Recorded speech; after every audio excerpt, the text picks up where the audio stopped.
I hope you all will be fine. Okay, so we are reading chapter 3. What is government of civics? So let's start from page number 31. Laws and the government. Laws means होता है कानून, है ना, और सरकार. So the government makes laws and everyone who lives in the country has to follow these. This is the only way governments can function. Just like the government has the power to make decisions, similarly it has the power to enforce its decisions. For example, there is a law that says that all person driving a motor vehicle must have a license. Any person caught driving a vehicle without a license can either be jailed or fined a large sum of money. Without these laws, the government's power to make decision is not of much use. Okay. तो government जो है वो laws बनाती है ना, कानून बनाती है, और कंट्री में रहने वाले सभी लोगों को वो लॉज मानने होते हैं. केवल यही वह तरीका है जिससे गवर्नमेंट फंक्शन मीन्स कार्य कर सकती है. ओके, तो गवर्नमेंट के पास जैसे लॉज बनाने की पावर होती है, वैसे ही ये पावर भी होती है कि लोगों को लॉज मानने के लिए कैसे बाध्य करें. फॉर एग्जाम्पल, एक लॉ है आपका कि गाड़ी चलाने वाले, मोटर व्हीकल चलाने वाले के पास लाइसेंस होना चाहिए. अगर कोई लाइसेंस के बिना व्हीकल चलाते हुए पकड़ा जाए तो उसे जेल की सजा काटनी पड़ती है या जुर्माना या मतलब फाइन भरना पड़ता है ना. In addition to any actions that governments can take, there are also steps that people can take if they feel that a particular law is not being followed. If a person feels, for example, that they were not hired for a job because of their religion or caste, he or she may approach the court and claim that the law is not being followed. The court can then give orders about what should be done. Okay. तो government जो कार्यवाही करती है ना, एक कार्यवाही का मतलब होता है एक्शन. गवर्नमेंट जो एक्शन लेती है, उसके अलावा अगर लोगों को लगे कि किसी लॉ का ढंग से पालन नहीं हो रहा है, लोग फॉलो नहीं कर रहे हैं, तो वे भी कुछ स्टेप्स उठा सकते हैं. फॉर एग्जाम्पल, अगर किसी पर्सन को ये लगे कि उसके रिलीजियन या उसकी कास्ट के कारण किसी जॉब में नहीं लिया गया, तो वो कोर्ट जा सकता है और ये भी दावा कर सकता है कि लॉ का पालन नहीं हो रहा है. तब कोर्ट आदेश देगा, ऑर्डर देगा, ठीक है, कि क्या कदम उठाने की जरूरत है. Now types of government. Who gives the government this power to make decisions and enforce laws. सरकार को डिसीजन लेने और लॉ का पालन करवाने के लिए, है ना, लॉ फॉलो करवाने के लिए या उन्हें इन्फोर्स मतलब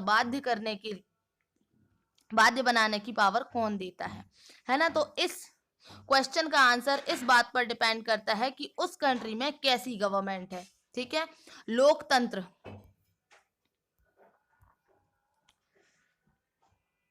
मींस डेमोक्रेसी. ठीक है, डेमोक्रेसी का मतलब होता है लोकतंत्र. तो डेमोक्रेसी में तो लोग ही गवर्नमेंट को ये पावर देते हैं.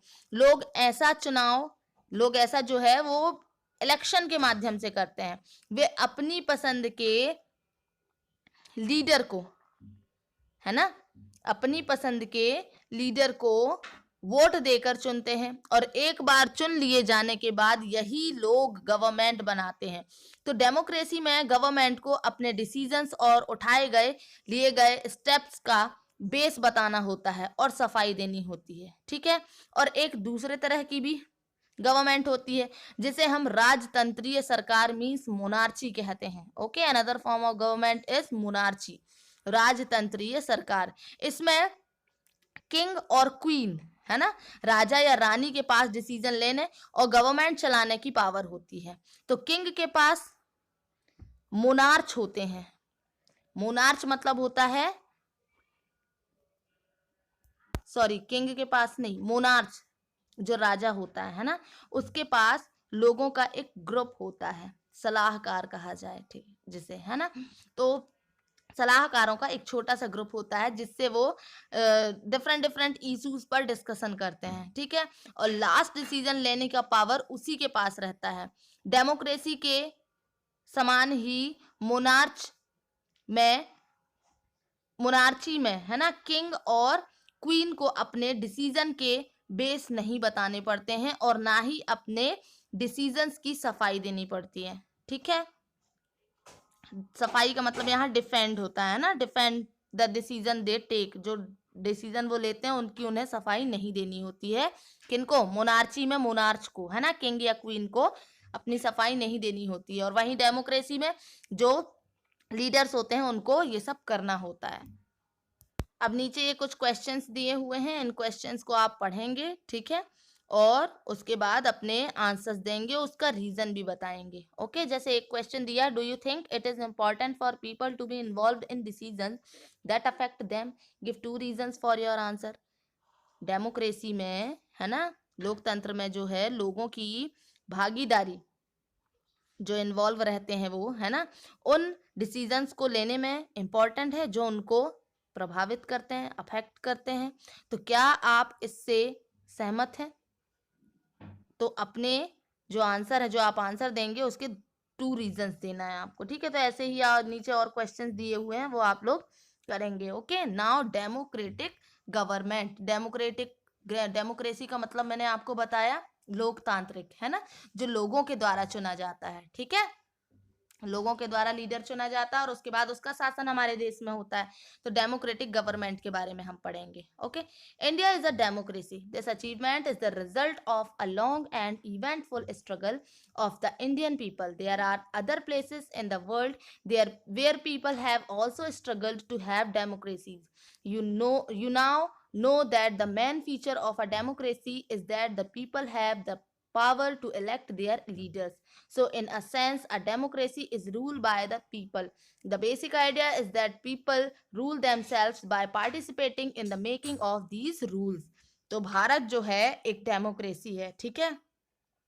इस डेमोक्रेटिक व्यवस्था को पाने के लिए हमने बहुत स्ट्रगल किया है, ठीक है। तो वर्ल्ड में और भी ऐसे कई कंट्रीज हैं जहां लोगों ने डेमोक्रेसी लाने के लिए स्ट्रगल किया। ऊपर बताया जा चुका है कि डेमोक्रेसी की मुख्य बात यह है कि लोगों के पास अपने लीडर चुनने की पावर होती है, इसलिए एक अर्थ में डेमोक्रेसी लोगों का ही शासन होता है, उन्हीं का रूल होता है, ठीक है। डेमोक्रेसी में मूलभूत यहाँ विचार ये है कि लोग रूल्स को बनाने में भागीदार बनकर खुद ही शासन करें, ठीक है, रिप्रेजेंटेटिव, है ना। Democratic government in our times are usually referred to as representative democracies, ठीक है। आज के समय में डेमोक्रेटिक गवर्नमेंट को क्या कहा जाता है? रिप्रेजेंटेटिव डेमोक्रेसी भी कहा जाता है ना। रिप्रेजेंटेटिव मतलब प्रतिनिधि, ठीक है, डेमोक्रेसी मतलब लोकतंत्र, है ना। तो रिप्रेजेंटेटिव डेमोक्रेसी में लोग सीधे पार्टिसिपेट नहीं करते हैं, बल्कि इलेक्शंस की प्रक्रिया के द्वारा अपने रिप्रेजेंटेटिव को चुनते हैं, और ये रिप्रेजेंटेटिव मिलकर सारी जो जनता होती है, मतलब जो सारी पॉपुलेशन है, ठीक है, सारी पॉपुलेशन के लिए डिसीजन लेते हैं। तो आजकल कोई भी गवर्नमेंट अपने आप को तब तक डेमोक्रेटिक नहीं कह सकती जब तक वह देश के सभी वयस्क नागरिकों को वोट देने का अधिकार ना दे। वयस्क नागरिक मतलब एडल्ट सिटीजन्स जो होते हैं, है ना, उनको जब तक वोट देने का राइट ना दे। लेकिन हमेशा ऐसा नहीं था। क्या आप बिलीव कर सकते हैं कि एक समय ऐसा था जब डेमोक्रेटिक गवर्नमेंट्स वुमेन्स और पुअर्स को इलेक्शंस में पार्टिसिपेट नहीं करने देती थी। अपने शुरुआती दौर में गवर्नमेंट्स केवल उन्हीं मेंस को वोट देने देती थी जो लिटरेट होते थे, पढ़े लिखे होते थे, जिसके पास अपनी संपत्ति होती थी, ठीक है, प्रॉपर्टी होती थी। जो इसका मतलब था कि वुमेन्स और पुअर्स और इलिटरेट को वोट देने का राइट नहीं था। तो ऐसी सिचुएशन में कंट्री उन्हीं रूल्स के सहारे चलते थे जो ये गिने चुने जो पुअर्स मेंस थे वो बनाते थे, ठीक है। तो इंडिया में फ्रीडम से पहले, है ना, बहुत ही कम लोगों को वोट देने का राइट था, अधिकार था। इसलिए पॉपुलेशन ने संगठित होकर इस राइट की मांग की, इस अधिकार की मांग की। तो गांधी जी समेत कई लीडर्स ने इन अन्यायपूर्ण व्यवहार जो था, ठीक है, अन्यायपूर्ण व्यवहार, अनफेयरनेस, ओके, उसका विरोध किया, है ना, उसके अगेंस्ट गए। उन्होंने भी जोर शोर से ये मांग उठाई, तब 1931 में यंग इंडिया मैगजीन में लिखते हुए गांधी जी ने कहा था कि मैं इस विचार से I can not possibly bear the idea that a man who has got wealth should have the vote, but that a man who has got character but no wealth or literacy should have no vote, or that a man who works honestly by the sweat of his brow day in and day out should not have the vote for the crime of being a poor man. तब कहा था गांधी जी ने कि मैं इस विचार से सहमत नहीं हूं, है ना, ये सॉरी, मैं यह विचार सहन नहीं कर सकता कि जिस आदमी के पास प्रॉपर्टी है वो वोट दे सकता है, लेकिन वो आदमी जिसके पास कैरेक्टर है पर प्रॉपर्टी या शिक्षा नहीं है ना, एजुकेशन नहीं, तो वो वोट नहीं दे सकता।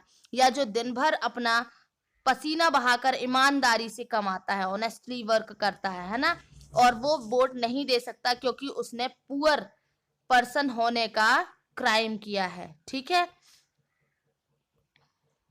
तो एक और इंसिडेंट यहाँ बताया गया है। Now here in the world have governments willingly shared power all over Europe and USA. Women and the poor have had to fight for participation in government. Women's struggle to vote got strengthened during the First World War. This movement is called the women's suffrage movement, as the term suffrage usually means right to vote. World में कहीं भी government ने स्वेच्छा से अपनी power लोगों के साथ नहीं बांटी है। पूरे यूरोप और यूएसए मतलब अमेरिका में वुमेन्स और पुअर्स को गवर्नमेंट के फंक्शन या वर्क में भागीदारी के लिए स्ट्रगल करना पड़ा। महिलाओं द्वारा, वुमेन्स के द्वारा वोट का जो राइट था, वोट राइट, मत अधिकार के लिए किए गए स्ट्रगल ने फर्स्ट वर्ल्ड वॉर के दौरान और मजबूती पकड़ी। इस मूवमेंट को वुमेन्स सफरेज मूवमेंट, है ना, महिला मताधिकार आंदोलन कहते हैं, और इंग्लिश में इसे, वही बता रही हूँ, हिंदी में मैंने आपको बताया कि महिला मत अधिकार आंदोलन, या इंग्लिश में इसे सफरेज मूवमेंट कहते हैं। तो सफरेज का मतलब होता है वोट देने का अधिकार। तो वॉर के दौरान बहुत से मेंस फाइट कर रहे थे, ठीक है, लड़ाई में थे, इसलिए वुमेन्स को उन वर्क को करने के लिए बुलाया गया जो पहले मेंस के काम माने जाते थे, है ना, पुरुषों के काम माने जाते थे। जब वुमेन्स ने कई प्रकार के काम और उनकी व्यवस्था करना शुरू किया तो लोगों को ये देखकर बड़ा आश्चर्य हुआ कि उन्होंने वुमेन्स और उनकी क्षमताओं के बारे में क्यों इतनी गलत धारणाएं बना रखी थी, है ना, कि महिलाएं ये काम नहीं कर सकती। तो इस तरह वुमेन्स को निर्णय लेने के समान रूप से योग्य माना जाने लगा। तो वुमेन सफरेज मूवमेंट की साथियों ने सभी वुमेन्स के लिए वोट देने के अधिकार की मांग की और उनकी आवाज सुनी जाए, इसके लिए उन्होंने जगह जगह पर अपने आप को लोहे की जंजीरों से, है ना, मीन्स आयरन चेन, है ना, लोहे की जंजीरों से बांधकर प्रदर्शन किया। तो उनमें से कई ऐसी क्रांतिकारी महिलाएं जेल गईं और भूख हड़ताल पर भी बैठी, ओके, हंगर स्ट्राइक, और जेल भी गई, है ना। तो अमेरिका में वुमेन्स को वोट देने का अधिकार 1920 में मिला, जबकि इंग्लैंड की वुमेन्स को ये राइट कुछ सालों बाद 1928 में मिला। ओके, तो यहाँ ये लेसन आपका कंप्लीट होता है। Tomorrow we will do exercise of this lesson. Okay.